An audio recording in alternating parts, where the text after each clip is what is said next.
기도하겠습니다. 하나님 아버지, 궂은 날씨 가운데에서도 저희를 지켜주시고 미끄러운 길을 헤치고 이 아침에 주님께서 인도하시는 길로 저희들의 걸음을 옮겨 주시니 감사드립니다. 어느덧 이제 한 겨울로 접어들면서 이제 날씨도 많이 차가워지고 또 많은 눈도 내렸습니다.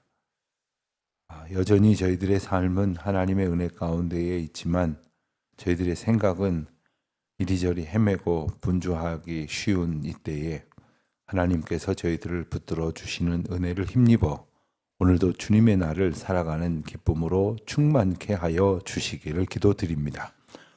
무엇보다도 저희가 오직 하나님의 은혜로 살아가고 있음을 깨닫게 하여 주시옵소서.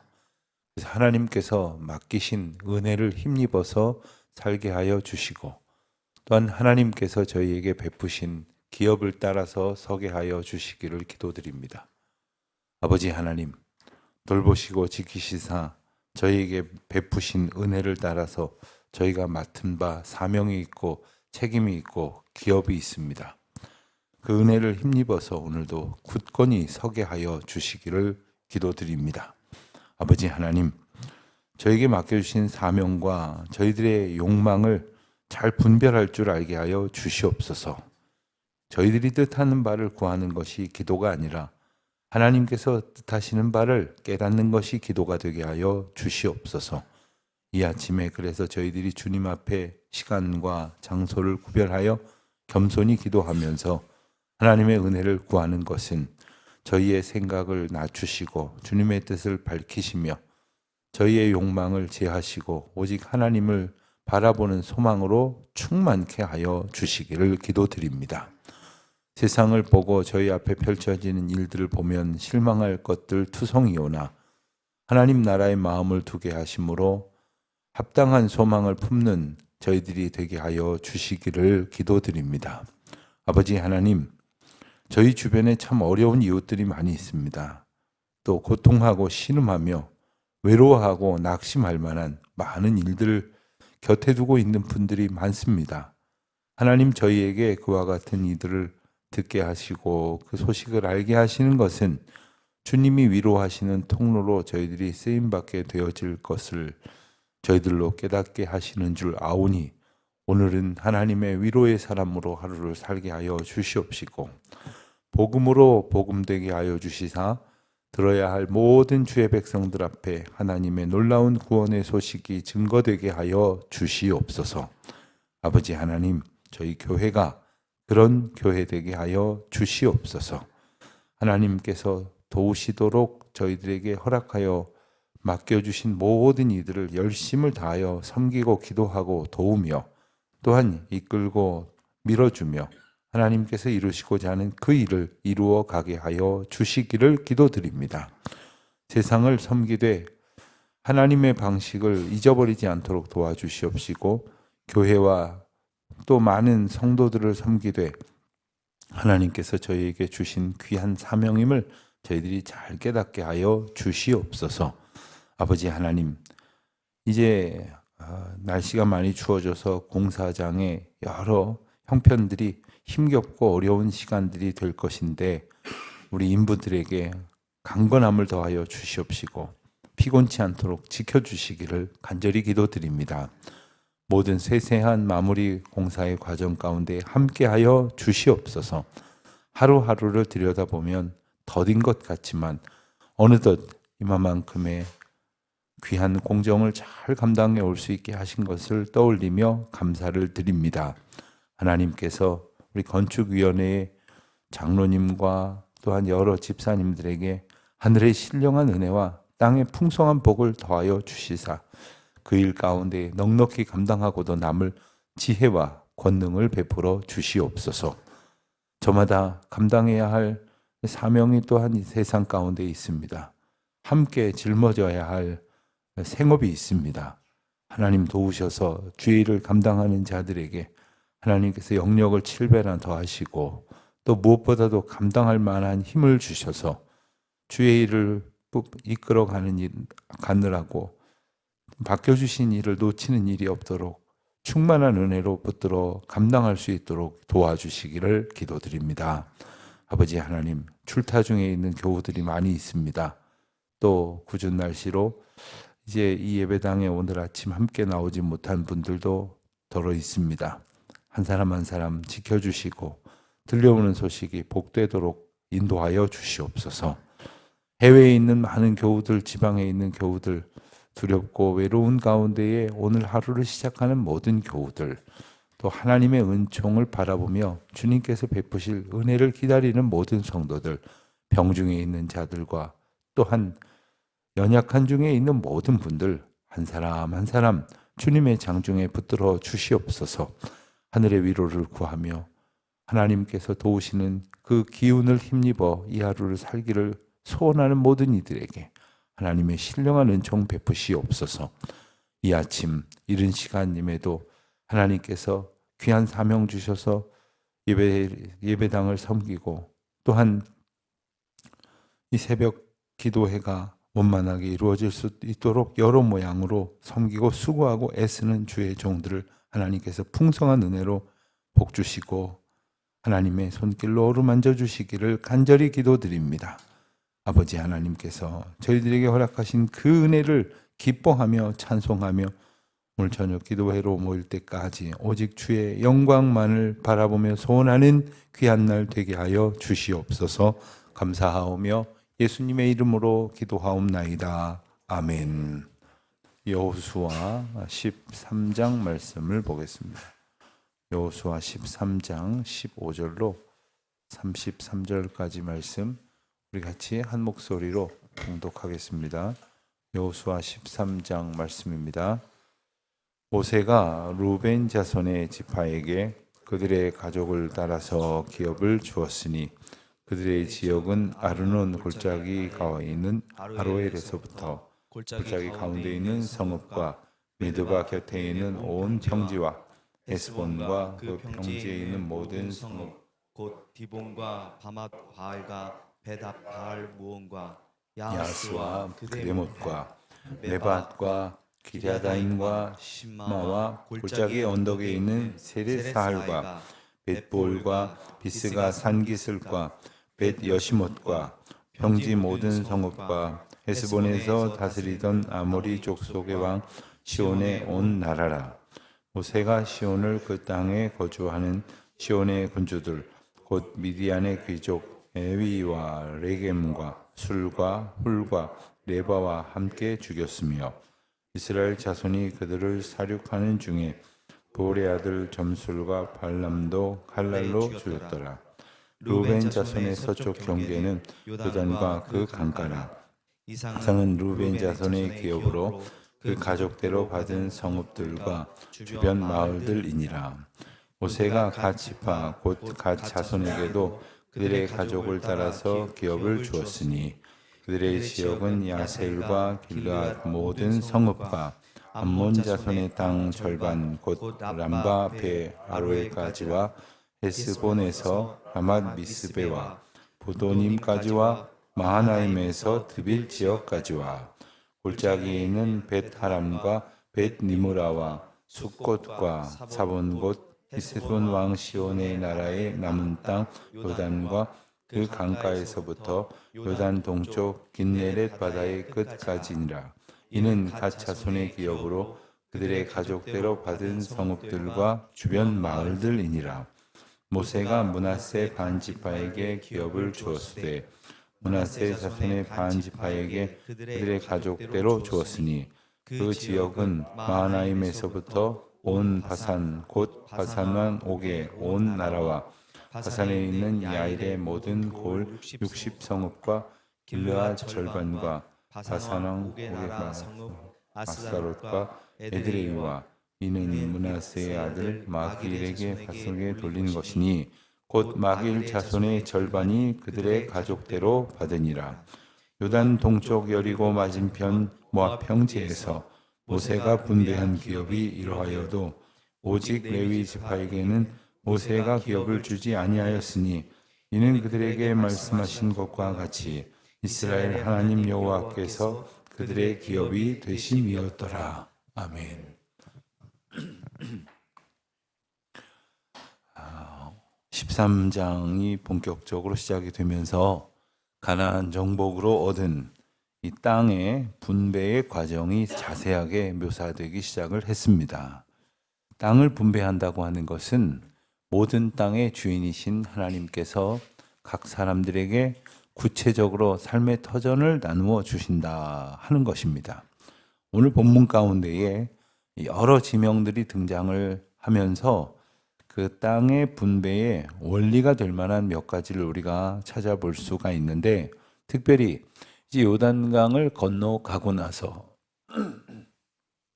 그러니까 요단 서편의 땅을 분배하기 이전에 요단 동편의 땅에 이제 두 지파 반, 그러니까 루벤 지파와 갓 지파와 그리고 므낫세 반 지파에게 이미 주셨던 땅을 구체적으로 다시 규정하여 분배하는 내용이 오늘 본문에 소개가 되고 있습니다.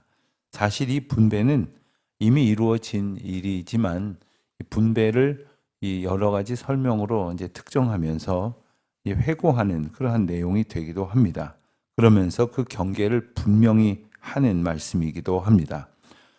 이 땅을 분배한다고 하는 것은 이 자기들끼리 다투어서 더 힘센 사람이 갖는 그런 약육강식의 방식이 아니었습니다. 또 자기들끼리 임의대로 나누는 것도 아니었습니다. 이 땅을 분배하는 것에는 하나님의 전적인 섭리하심이 있었고 하나님의 뜻하신 바에 따라 그들에게 주어졌다고 하는 것을 우리가 먼저 하나의 중요한 원리로 기억할 수 있어야 합니다.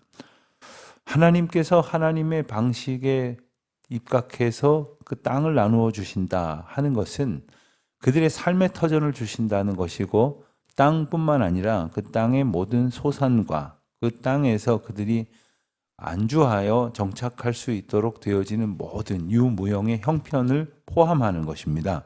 그렇기 때문에 이스라엘 백성들이 정착을 하게 되는 그 땅은 하나님의 계획하심 가운데 있었던 일이고, 또 하나님께서 그 주심으로 종결되어지는 것이 아니라 하나님이 부어주시고 또 주시고 계속해서 그들의 삶을 이끄시는 기업의 과정의 시작이 된다는 것을 우리가 기억을 하게 됩니다.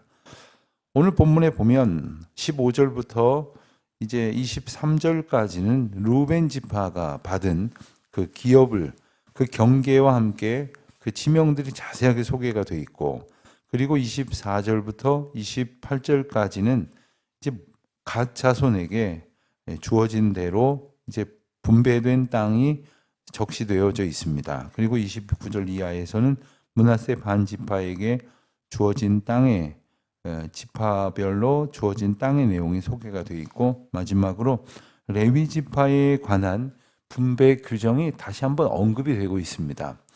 왜 레위 지파에 관한 규정이 앞서 13장 상반부에서도 언급이 되고 또 후반부에서도 언급이 되느냐? 레위 지파는 특정한 성읍을 분배받지 않았습니다. 분배받지 못했습니다. 그러니까 하나님께서 주시지 않은 겁니다.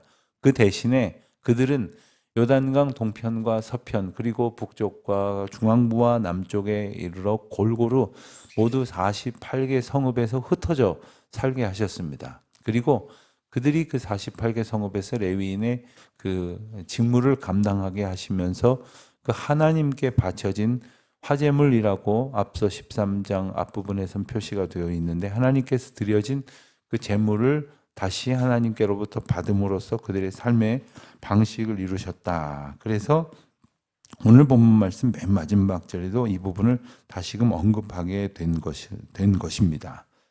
그런데 이 루벤 지파와 갓 지파 그리고 므낫세 반 지파에게 이 기업을 주셨다라고 했을 때 그 기업이라는 것은 다른 말로 하면 하나님의 유산, 그러니까 하나님께서 주신 것이라고 표현을 할 수 있는데, 하나님께서 그들에게 주신 그 기업은 그들의 삶의 터전이 되는 것이고 또한 복의 근원이 되는 것이며, 또한 한번 주시고 영원토록 더 이상 아무것도 주시지 않는 것이 아니라 계속해서 하나님께서 뜻을 따라서 주실 것을 예표하는 것이기도 합니다.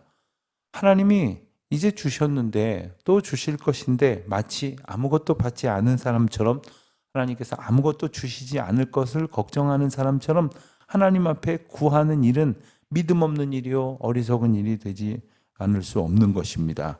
그렇기 때문에 하나님께서 그들에게 기업을 주셨다고 하는 것은 그들에게 이제 하나님의 뜻 가운데서 필요로 주실 모든 것들의 구체적인 예증이 되는 것이고 시작이 되는 것이다 하는 그 원리도 우리가 기억할 수 있게 됩니다. 또 한 가지 우리가 이 분배의 기준이자 원리라고 볼 수 있는 것 중에 한 가지는 바로 이 오늘 본문에서 계속적으로 반복된 표현, 15절에서 그들의 가족을 따라 기업을 주었으니, 또 쭉 내려가다 보면 이제 그들의 가족에 따라 이런 표현이 계속 나옵니다. 23절 하반부에도 보면 루벤 자손의 기업으로 그 가족대로 받은 성읍들과 주변 마을이다. 24절에 보면 갓 자손에게도 그들의 가족을 따라서, 또 28절 하반부에도 그들의 가족대로 받은 성읍들과, 이렇게 가족에게 대한 표현이 계속 나옵니다.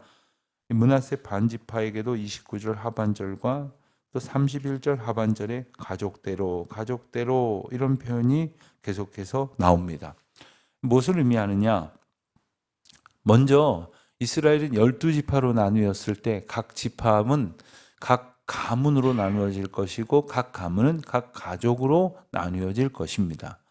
대강 어떤 특정한 어떤 법리적인 규정을 갖는다기보다는 이제 이렇게 작은 단위로부터 이제 가족들이 모여서 가문을 이루고 그 가문들이 모여져서 그 지파를 이루고 지파들이 모여져서 이스라엘 민족을 이루게 되는 것인데, 그 최소 단위라고 할 수 있는 그 각 가족의 형편에 따라 하나님께서 기업을 주셨다는 것입니다.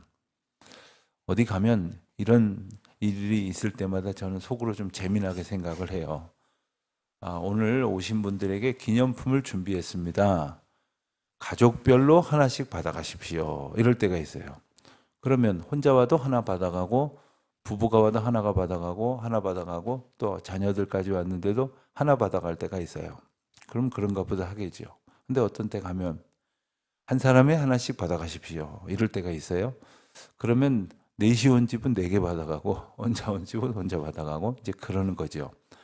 근데 어떨 때 그럴까? 뭐 수량 따라 그럴까? 뭐 많이 있으면 다 나눠줄 수 있고 수량이 부족하면 가정당 가져가라고 이럴까? 우리는 아마 그런 형편대로 그럴 겁니다. 근데 하나님께서는 어떻게 땅을 분배해 주시냐면 각 가족의 형편에 따라서, 가령 식구가 많다거나 감당하는 산업이 조금 더 넓은 땅을 필요로 한다거나, 아니면 낮은 지역의 땅과 좀 험한 산지 지형의 땅을 똑같이 볼 수 없으니 이것을 조금 합리적으로 공평하게 이렇게 나누는 하나님만의 방식인 것입니다. 그러니까 모든 이 백성들이, 모든 가족들이 하나님께서 온전히 그들의 삶을 살아갈 수 있도록 보호하시는 가운데 그들의 형편을 감안하셔서 이렇게 주시는 것이죠. 그런데도 아마 사람들은 어땠을까요? 하나님께서 분배해 주신 모든 형편이 다 공평하다고 느꼈을까요? 아마도 왜 우리는 이것을 주시고 왜 저 집은 저것을 주시고 왜 내 것보다 더 좋은 것을 옆집은 주셨을까? 뭐 이러면서 불평을 할 것이에요. 그런데 하나님께서 가족에 따라 주셨다는 얘기는 그 가족에 가장 합당한 것으로 주셨다는 것을 내포하고 있는 것이 아닙니까? 우리가 살아가면서 우리가 열심으로 노력해서 얻을 수 있는 것이 있고 주어진 것이 있습니다. 그러니까 나의 노력이나 나의 수고와 상관없이 주어진 것이 있다는 말입니다.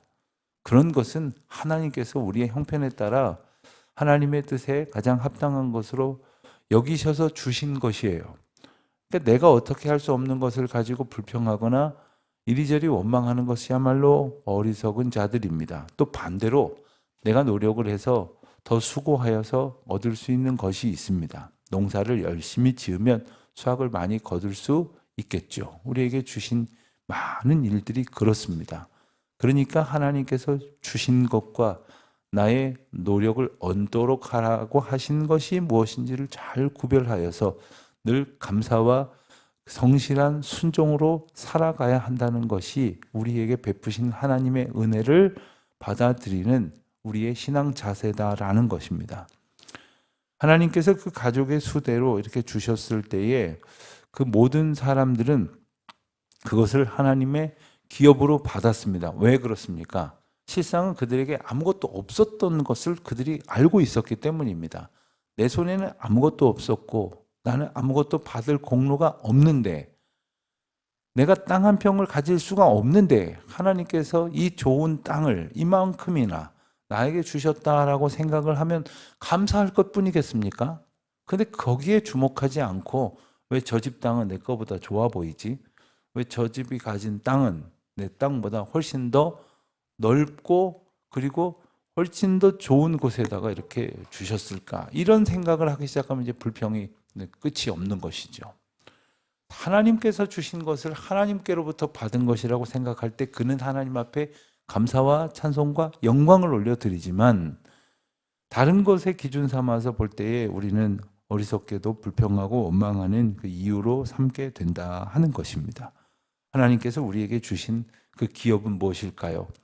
그 기업은 하나님의 뜻을 이루도록 우리에게 주신 것이요, 우리에게 맡겨주신 것입니다. 그래서 구약 사람들은 이 땅을 하나님께서 내게 맡겨주신 것이라고 분명히 여겼습니다. 그렇지 않습니까? 우리가 죽을 때 내가 땅이 많이 있다고 그 땅을 가져갈 수나 있겠습니까? 상상도 안 되는 방식이지 않습니까? 하나님께서 우리에게 사는 동안 우리에게 맡겨주신 것이에요.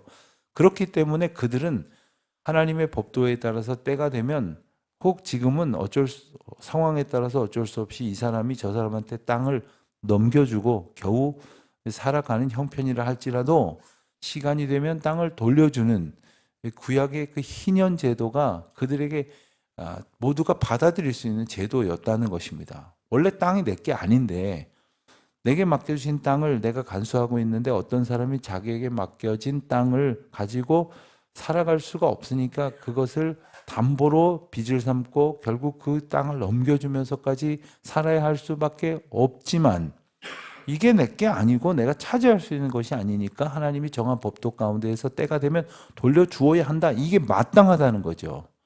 이게 하나님의 원리거든요.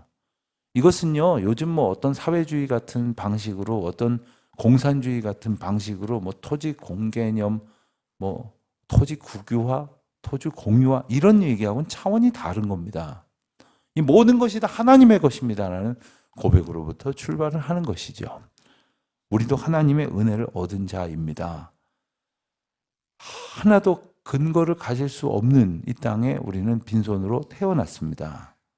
아무것도 누릴 수 없는 가운데 우리는 하나님의 은혜를 얻어서 여기까지 왔습니다. 하나님께서 주신 그 수많은 은혜대로 오늘도 살아가고 있습니다. 그러니까 이것을 우리가 잘 우리에게 맡겨주신 동안 잘 간수하고 잘 감당해가지고 하나님께 영광을 돌리고, 또 우리 자녀들이나 후손들에게 이것을 또 잘 가르쳐서 전함으로써 하나님이 우리에게 주셨던 그 은혜에 합당하게 저들도 응답하며 살아갈 수 있게 되므로 주신 자도 여호와시요 취하시는 이도 하나님이신 것을 늘 감사함 속에 고백하며 주님께서 베푸신 은혜를 따라 살아가는 그 지혜와 그리고 감격의 고백이 있어야 할 줄로 압니다. 그와 같은 은혜가 오늘 저와 여러분에게도 충만하여지기를 축원드립니다. 하나님 아버지, 저희에게 베푸신 그 많은 은혜들을 다시금 떠올려 봅니다. 감사합니다. 그 은혜로 인하여 저희들이 오늘도 살아가고 있는데 헛된 욕망 속에서 감사를 잃어버린 자 되지 않도록 주님의 긍휼과 은총과 섭리하시사 베푸신 그 놀라운 사랑을 찬송하는 날이 되게 하여 주시옵소서. 예수님의 이름으로 기도드립니다. 아멘. 하늘에 계신 우리 아버지, 아버지의 이름을 거룩하게 하시며 아버지의 나라가 오게 하시며 아버지의 뜻이 하늘에서와 같이 땅에서도 이루어지게 하소서. 오늘 우리에게 일용할 양식을 주시고 우리가 우리에게 잘못한 사람을 용서하여 준 것 같이 우리 죄를 용서하여 주시고 우리를 시험에 빠지지 않도록 하시며 악에서 구하소서. 나와 권능과 영광이 영원히 아버지의 것입니다. 아멘.